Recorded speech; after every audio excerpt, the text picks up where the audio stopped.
నేను ఇంకొక మాట అడుగుతున్నా, బాధగా అడుగుతున్నా బ్రదర్. మొన్నటి ఎపిసోడ్ చూసిన తర్వాత ఈ రాష్ట్రంలో ఎవరన్నా షికాయత్ చేయడానికి ముందుకు వస్తారా బాలికలు? అంటే ఎవడైనా అవతలోడు పలుకుబడినోడైతే వాడిని పట్టుకోలేము, ప్రభుత్వాలు కలిసిపోతాయి. వల్ల నేను మా నాయకుడు ఆర్ఎస్ ప్రవీణ్ కుమార్ గారికి నేను హృదయపూర్వకంగా అభినందనలు చెప్తా ఉన్నాను. మా పార్టీ జనరల్ సెక్రటరీ, మాజీ ఐపీఎస్, అద్భుతంగా పోరాటం చేసిండు ఆయన. సెక్షన్లతో సహా ఏది ఎప్పుడు ఏంటి ఎట్లా పెట్టాలి మీడియాను ఎప్పటికప్పుడు అప్రమత్తం చేస్తూ ప్రజలకు చెబుతూ మా పార్టీ తరపున ఆ బాలికకు న్యాయం జరగాలని పోరాడింది మా ఆర్ఎస్ ప్రవీణ్ కుమార్ గారు. నేను ఆయనను కూడా పట్టుకొని మాట్లాడతాడు. ఆర్ఎస్ ప్రవీణ్ జడ్జా? ఆర్ఎస్ ప్రవీణ్ జడ్జి కాదు, కానీ భవిష్యత్తులో తప్పకుండా నీకు పాఠాలు చెప్పే రోజు వస్తుంది. అది కూడా చెప్తున్నాను నేను, వస్తుంది. ఆ రోజు కూడా వస్తుంది, ఎక్కువ రోజులు ఏం లేదు. ఎందుకంటే నాకు ఆశ్చర్యంగా ఉంది ఇవాళ రాష్ట్రంలో పరిస్థితి చూస్తుంటే. రేవంత్ రెడ్డి గారంట కూర్చొని పోలీసు ఉన్నతాధికారులతో సమావేశం పెట్టి దొంగలను ఎట్లా పట్టుకోవాలో చెప్తున్నాడట.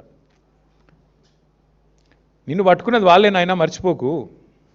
దొంగలను ఎట్లా పట్టుకోవాలో పోలీసులకు బాగా తెలుసు. నీలాంటి దొంగల దగ్గర నేర్చుకోవాల్సిన అవసరం లేదు. నిన్ను పట్టుకున్నది వల వేసి ఉచ్చుబన్ని అందరూ అక్కడ కూర్చున్న వాళ్ళు నవ్వుకుంటా ఉండింటారు కామెడీగా, వీడు చెప్తున్నాడేంద్రా మాకు అని. దొరికినోడు వీడు కూడా చెప్పేటోడు అయిపోయిందా అని. కాబట్టి ఈ ఎటకారాలు డ్రామాలు ఆపేసి ధాన్యం కొనుగోలు మీద దృష్టి పెట్టు.